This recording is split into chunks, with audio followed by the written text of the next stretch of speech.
Hello students, मैं दीपिका सरफराज पंडित जवाहरलाल नेहरू कला एवं विज्ञान स्नातकोत्तर महाविद्यालय बेमेतरा में अतिथि सहायक प्राध्यापक वाणिज्य विभाग में पदस्थ हूँ।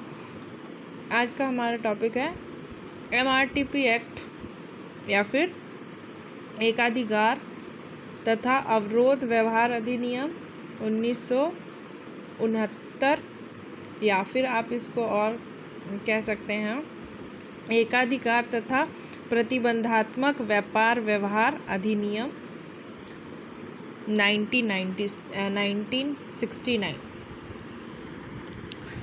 भाई ये क्यों आया?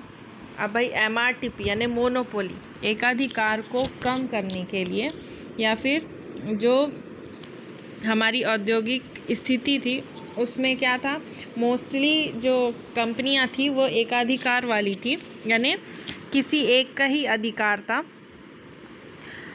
यह अधिनियम औद्योगिक सुधार के तहत भारत में लागू किया गया है, जिसका उद्देश्य आर्थिक शक्ति में केंद्रीकरण को रोकना तथा एकाधिकार पर नियंत्रण रखना था। यानी जो एक अधिकार हो रहा था, यानी जो औद्योगिक कंपनियां थी या फिर उद्योग था, वो क्या है, किसी रिच कहना चाहिए या फिर जो आर्थिक स्थिति जिनकी मजबूत थी उनके हाथों में था कि वो पूरा कंट्रोल करेंगे आपके मार्केट को। तो उसको नियंत्रण करने के लिए MRTP एक्ट लाया गया है। आर्थिक शक्ति के संकेंद्रीकरण को रोकने और जो प्रतिबंधित या अनुसूचित व्यापार पद्धति पर रोक लगाने और एकाधिकार पर नियंत्रण करने के लिए 1969 पे MRTP एक्ट पास किया गया। 18 दिसंबर 1969 को ये पारित हुआ। उसके बाद 27 दिसंबर को राष्ट्रपति का हस्ताक्षर हुआ और 1 जून 1970 को देश में लागू हो गया। लेकिन पूरे देश में तो लागू होता ही है, सिर्फ और सिर्फ जम्मू और कश्मीर को छोड़कर। तो कैसे स्टार्ट हुआ और थोड़ा इसके बारे में हम जानते हैं। 1994 में गठित महालोबिस समिति तथा 1965 में एकाधिकार जांच आयोग ने औद्योगिक क्षेत्र में आर्थिक शक्ति के संकेंद्रीकरण की ओर सरकार का ध्यान आकर्षित कराया। फिर क्या हुआ, उससे जो उद्योग थे या फिर विकास तथा विनिमय अधिनियम 1991 के अंतर्गत जो औद्योगिक क्षेत्र के नियम थे, जिसमें लाइसेंस, उद्योग के आकार संबंधी निर्णय इत्यादि के कारण न केवल औद्योगिकरण का विकास का मार्ग अवरुद्ध हो रहा था, बल्कि जो लाइसेंसिंग नीति के संकेंद्रीकरण तथा एकाधिकार प्रवृत्ति को बढ़ावा मिल रहा था। मतलब लाइसेंसिंग था, लेकिन जिसके पास लाइसेंस है वही उद्योग क्षेत्र में काम कर सकता है। और क्या हो रहा था उससे कि सिर्फ और सिर्फ मोनोपोलिस्टिक हो जा रहा था जो व्यापार था या फिर जो उद्योग था, कि सिर्फ और सिर्फ जो बड़े लोग हैं या बड़ा उद्योग है उन्हीं का पावर रहेगा और जो मार्केट है उन्हीं के अंतर्गत आएंगे। तो औद्योगिक क्षेत्र में ही इन एकाधिकार प्रवृत्ति को नियंत्रित करने के लिए ही 1969 में MRTP एक्ट और 1970 में MRTP कमीशन की स्थापना की गई। MRTP के अंतर्गत यह व्यवस्था की गई कि वे कंपनियां जिनके व्यवहार अनुसूचित व्यवहार की श्रेणी में आते हैं, उनका मामला MRTP एक्ट के सामने लाया जाएगा और आयोग का निर्णय इस संदर्भ में अंतिम होगा। भाई जो एकाधिकार वाली कंपनी थी उसको एक तरह से कमीशन के अंतर्गत उसको के लिए निर्णय लिया गया। फिर भारत सरकार ने एक उद्देश्य के साथ एकाधिकार और प्रतिबंधात्मक व्यापार 1969 लागू कराया, जो कि आम जनता के लिए आर्थिक शक्ति की एकाग्रता को रोकने के लिए था। जो एकाधिकार था उसको एक तरह से आम जनता को क्या हो रहा था कि आर्थिक शक्ति किसी एक के पास ही हो रही थी, तो उसको रोकने के लिए, उसको नियंत्रित करने के लिए MRTP को लाया गया। एकाधिकार का नियंत्रण और एकाधिकार और प्रतिबंधात्मक व्यवहार प्रथाओं को रोकना था। भाई जो एकाधिकार को एक तरह से कंट्रोल करना था, और जो एकाधिकार और जो कुछ प्रतिबंधित व्यापार की जो प्रथाएं चल रही थी उसको MRTP के द्वारा रोका गया। MRTP के अधिनियम के प्रावधान से संबंधित मामलों से निपटने के लिए आयोग गठन किया गया। यानी जो भी एकाधिकार या फिर प्रतिबंधित व्यापार थी उससे वैसे मामलों से निपटने के लिए आयोग बनाया गया, जो कि 1970 में बना। MRTP अधिनियम में हम प्रतियोगिता के रूप में MRTP एक्ट की भूमिका के बारे में चर्चा करेंगे। अब आपको एक चीज़ और जानना चाहिए कि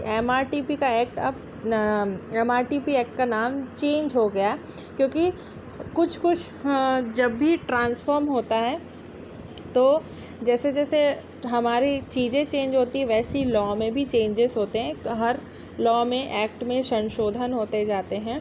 तो भाई MRTP को अब हम नए नाम से जानते हैं, कॉम्पिटिशन एक्ट या प्रतिस्पर्धा अधिनियम 2000 के नाम से इसको जाना जाता है। तो चलिए आगे देखते हैं MRTP के एम क्या है या ऑब्जेक्टिव, उद्देश्य क्या है। तो पहला है to ensure that the operation of the economic system does not result in the concentration of economic power in a few hands. यानी जो इकोनॉमिक सिस्टम है या आर्थिक क्षेत्र है या शक्ति है वो कुछ ही हाथों में निहित ना हो, वो सब के लिए हो। मतलब एक सेंट्रलाइज ना हो, आर्थिक जो सत्ता है वो सेंट्रलाइज ना हो, किसी एक के पास वो पावर ना हो, वो ओवरऑल सभी के पास इक्वली पावर होना चाहिए। दूसरा है to provide for the control of monopolies, यानी एकाधिकार व प्रतिबंधात्मक व्यवहार को नियंत्रित रखना, कंट्रोल करना उनके ऊपर, कि जो अपने ही प्रोडक्ट को या अपने ही उद्योग को सर्वोपरि मानते हैं, यानी पूरा पावर उन्हीं का है, उनको कोई कंपटीशन नहीं कर सकता। और जो रिस्ट्रिक्टेड व्यापार हैं उनको भी कंट्रोल करना।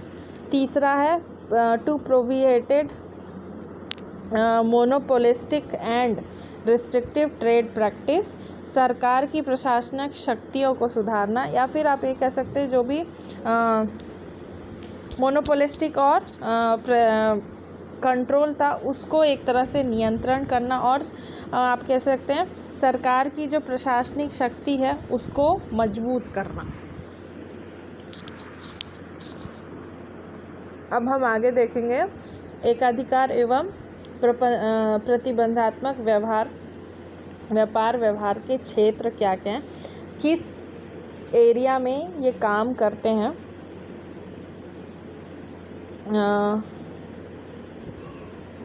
पहला है सामूहिक एकाधिकार सृजन, यानी मल्टी मोनोपोलिस्टिक क्रिएशन। प्राय निर्माता या फिर व्यापारी सामूहिक रूप से मिलकर एकाधिकार स्थिति का सृजन करते हैं। ये एकाधिकार स्थितियाँ कैसी हो सकती है? ग्राहक संख्या या वर्ग को सीमित करना, या फिर आपूर्ति व्यापारियों की संख्या को सीमित करना, या फिर किसी वस्तु या सेवा को पारस्परिक निर्धारित मूल्य व शर्तों पे बेचना। अब भाई आप जितनी भी एक जैसी कंपनियां हैं वो एक ग्रुप बनाती हैं, एक सामूहिक एकाधिकार अपनाती हैं, जिसके द्वारा आप क्या करते हो कि ग्राहक की संख्या या वर्ग को सीमित करते हो, या फिर जो भी सप्लायर्स हैं या व्यापारी की संख्या उसको सीमित करना, या लास्टली कि आप जो प्रोडक्ट है, आपका जो प्रोडक्ट है वो सब जगह एक ही मूल्य में, वो जो आपने निर्धारित किया है और जो शर्त है उस शर्तों के अकॉर्डिंग बेचा जाए। दूसरा है शर्तः व्यवस्था, कंडीशनल सिस्टम। एकाधिकार प्रवृत्ति में प्रोत्साहित करने हेतु प्राय निर्माता या व्यापारी माल बेचने के संबंध में कुछ शर्त लगा देते हैं। यानी अब आपके पास कंडीशन है, अगर जो निर्माता या फिर व्यापारी है माल को बेचने के लिए कुछ ना कुछ आपको शर्त देंगे, जिसमें किसी एक वस्तु को खरीदने के साथ प्राय किसी अन्य वस्तु या सेवा को लेना अनिवार्य होगा। यानी अगर आप वो वस्तु खरीद रहे हैं, शर्त है आपके साथ कि आप अगर एक पेन ले रहे हैं तो उसके साथ आपको दूसरा पेन भी खरीदना पड़ेगा फॉर एग्ज़ाम्पल। तो ये अनिवार्य होता था कि आपको कंडीशनल है और उस कंडीशन को मानना ही पड़ता था। इससे ग्राहक को ऐसी वस्तु भी खरीदनी पड़ती थी जिसकी उसको आवश्यकता नहीं है, जैसे परीक्षा फॉर्म या फिर प्रविवरण खरीदते समय पाठ्यक्रम लेना आवश्यक था। यानी अगर आप एग्ज़ाम फॉर्म ले रहे हो या फिर प्रोस्पेक्टस ले रहे हो तो आपको पाठ्यक्रम भी लेना आवश्यक है। बोरोसॉफ्ट क्रीम खरीदते समय डॉक्टर लिप खरीदना आवश्यक होता है। मतलब एक के साथ दूसरा आपको लेना अनिवार्य, भले आपको उसकी आवश्यकता है या नहीं। वो कंडीशनल सिस्टम चलता था इसमें, मोनोपोलिस्टिक और रिस्ट्रिक्टिव ट्रेड में। तीसरा है माल की न्यूनतम का प्रदर्शन, यानी demonstration of deficiency of good. कभी कभी निर्माता या फिर व्यापारी माल की कल्पना न्यूनतम प्रदर्शित करके ऊंचे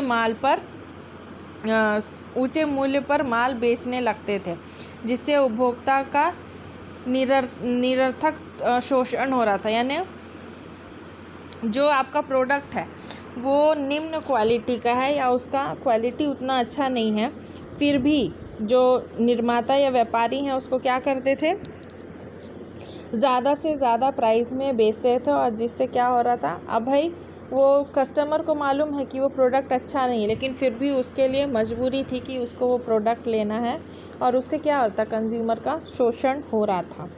फोर्थ है एकाधिकार मूल्यों पर माल का विक्रय, sale of good in monopolistic price. प्राय निर्माता एक समूह बनाकर अपने उत्पाद का उच्च मूल्य निर्धारित करते थे तथा व्यापारियों को उसी निर्धारित मूल्य पर उपभोक्ताओं को माल बेचने के लिए बाध्य करते थे।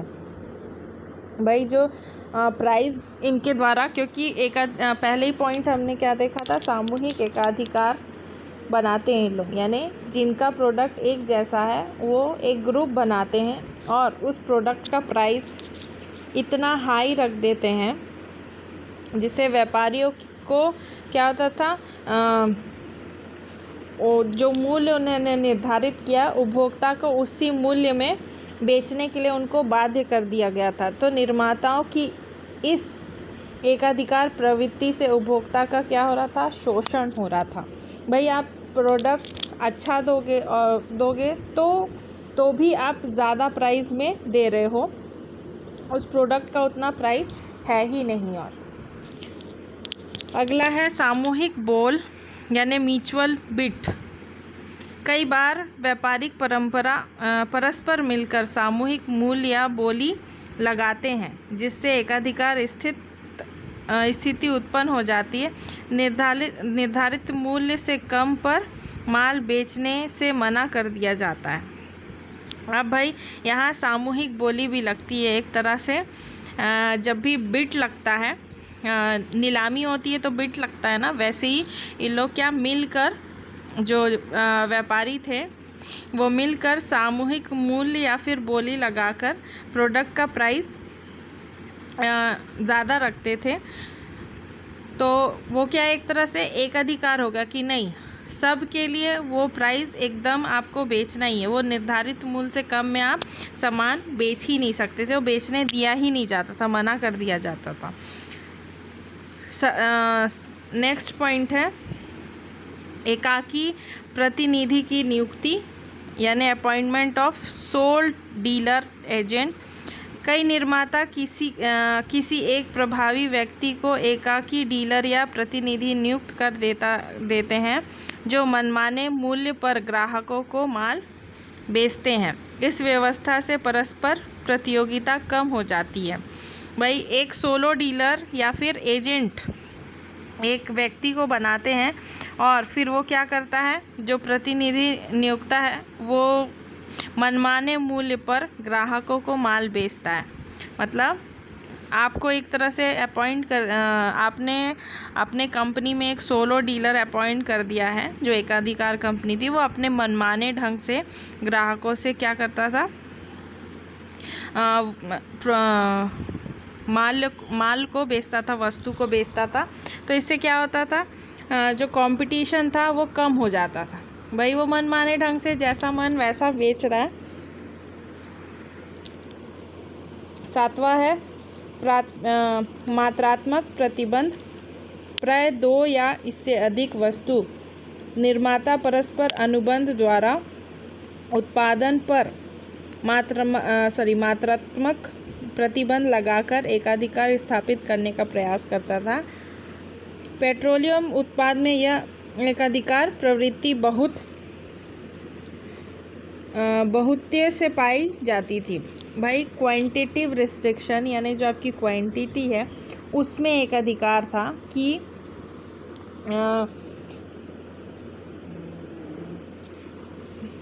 एग्रीमेंट, एक तरह से एग्रीमेंट हो 2 या 2 से अधिक वस्तु में अनुबंध कर दिया जाता था कि उस मात्रा को आपको मतलब एक मात्रा ही डिसाइड कर दी जाती थी। मोस्टली जो पेट्रोलियम उत्पाद थे उसमें ये प्रवृत्ति अपनाई गई थी कि आपको इतना क्वांटिटी लेना ही होगा।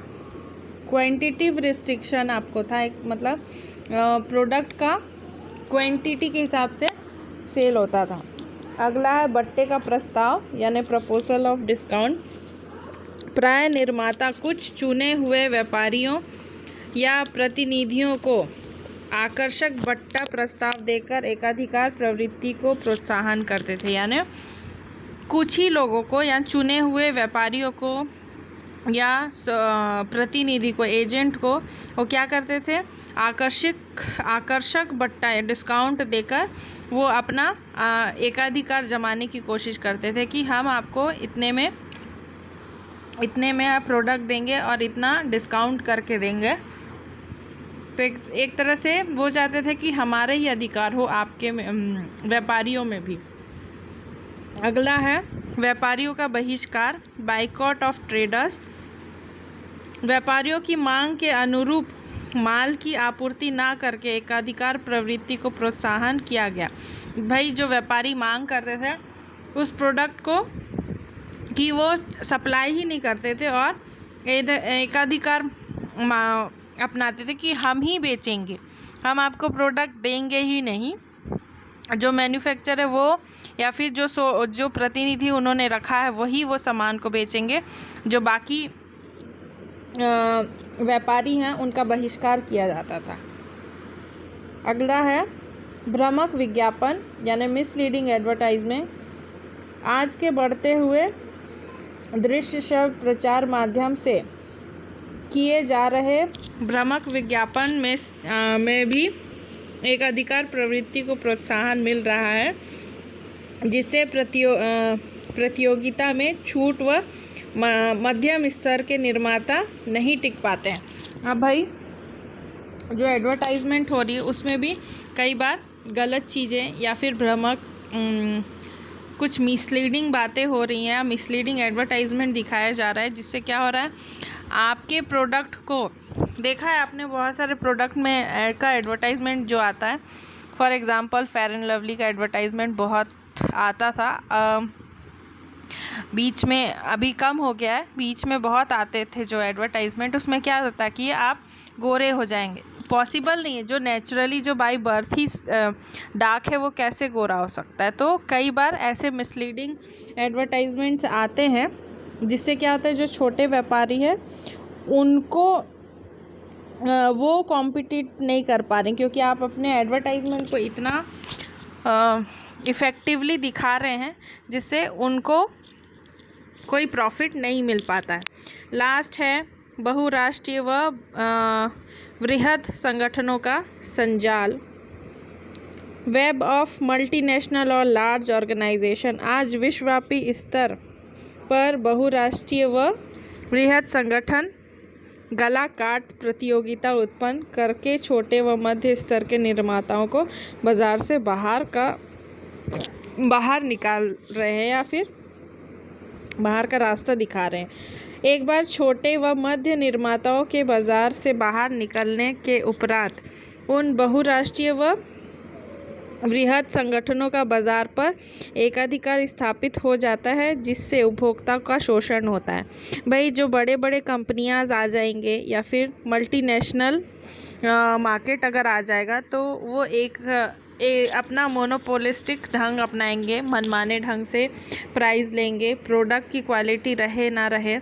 तो इससे क्या आ रहा है, वो कोशिश करते हैं जो छोटे व्यापारी हैं उनको मार्केट से बाहर निकाला जाए और बड़े बड़े जितने भी हैं वो आपको मिसलीडिंग एडवर्टाइजमेंट या फिर गलत इन्फॉर्मेशन देकर प्रोडक्ट को ज़्यादा से ज़्यादा हायर प्राइस में सेल करवाना चाहते हैं। मोनोपोली एक तरह से क्या था, एक अधिकार, यानी किसी एक का ही अधिकार हो उस क्षेत्र में। तो ये सब चीज़ें ये चाहते थे, बट अब मोनोपोली के जगह इसको चेंज करके जो आया है कंपटीशन, वो बहुत अब प्रतियोगिता या प्रतिस्पर्धा की क्षेत्र आ गई है कि आप बहुत सारी चीज़ें इनमें से हट गई है, वो आगे हम जानेंगे। तो thank you, be safe, be healthy and lastly sorry गलतियों के लिए।